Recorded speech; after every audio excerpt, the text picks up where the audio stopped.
महोदय, यहाँ यह उल्लेखनीय है कि शीत युद्ध की समाप्ति व समाधान एशिया की घटनाओं तथा अफ़गानिस्तान से सोवियत सेना की वापसी से ही हुआ है।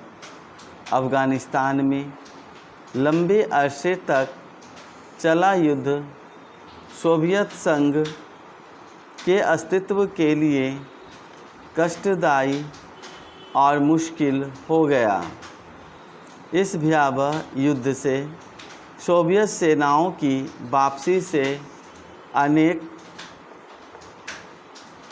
घटनाओं ने जन्म लिया, जिनकी परिणति शीत युद्ध की समाप्ति से हुई तथा जिसमें जर्मनी का एकीकरण तथा सोवियत संघ का विघटन शामिल है। संक्षेप में, शीत युद्ध का और इस तनाव का एशिया की एकता पर दूरगामी प्रभाव पड़ा। एशिया के सभी देश यह चाहते थे कि क्षेत्र में शांति बनी रहे। चीन और सोवियत संघ का सीमा विवाद, चीन और वियतनाम का झगड़ा और भारत व चीन का सीमा विवाद उस समय की परिस्थितियों को स्पष्ट करता है। इस तरह से पाकिस्तान पूरी तरह से थाईलैंड और फिलीपींस के साथ अमेरिका के खेमे में चला गया था। जापान अपने आर्थिक और व्यापारिक संबंधों के कारण पश्चिम के देशों में सामीप्य स्थापित कर रहा था। इससे एशिया की एकता को एक नया धक्का लगा है, क्योंकि एशिया के देश अलग अलग खेमों में बट गए थे। 1960 के दशक में एक नया मोड़ आया, जब शीत युद्ध के समय में आसियान के नाम से एक नए गुट का प्रादुर्भाव हुआ। इससे दक्षिण पूर्वी एशिया के देशों में नए आर्थिक और सुरक्षा संबंधी प्रयास किए गए।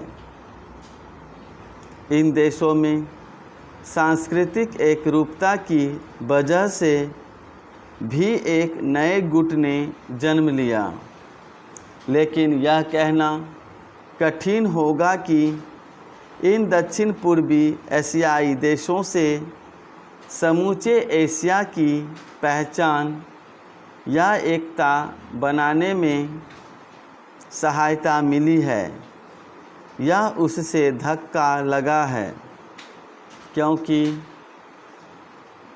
इन देशों ने अपनी नीति बहुत स्पष्ट नहीं की और केवल अपने ही गुट के अंदर भूमिपुत्र नीति को जन्म दिया। भारत भी अब आसियान का सहयोगी सदस्य बनने जा रहा है।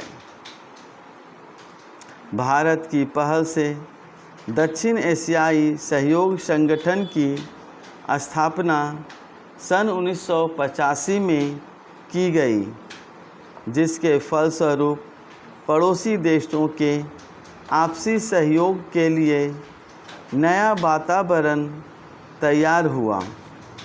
यह प्रयास शनैः शनैः उपयोगी रूप लेता जा रहा है, जो एशिया की पहचान बनाने की ओर महत्वपूर्ण कदम है। व्यापार, निवेश, तकनीकी ज्ञान, संचार माध्यमों में बढ़ोतरी ने विश्व गांव के विचार को भी पैदा किया। बढ़ते हुए व्यापार, निवेश, संचार एवं विज्ञान की आधुनिक तकनीकों ने पूरी दुनिया में एक दूसरे पर निर्भर रहने के नए विचारों को जन्म दिया। अंग्रेजी भाषा, हॉलीवुड, कंप्यूटर्स और उपभोक्ता संस्कृति ने पूरे विश्व को प्रभावित किया, जिससे देशों में फासले कम हुए, संस्कृति और सभ्यता भी प्रभावित हुई। हो सकता है कि इसके अच्छे परिणाम न हो, ऐसी भी आशंका की जाती है।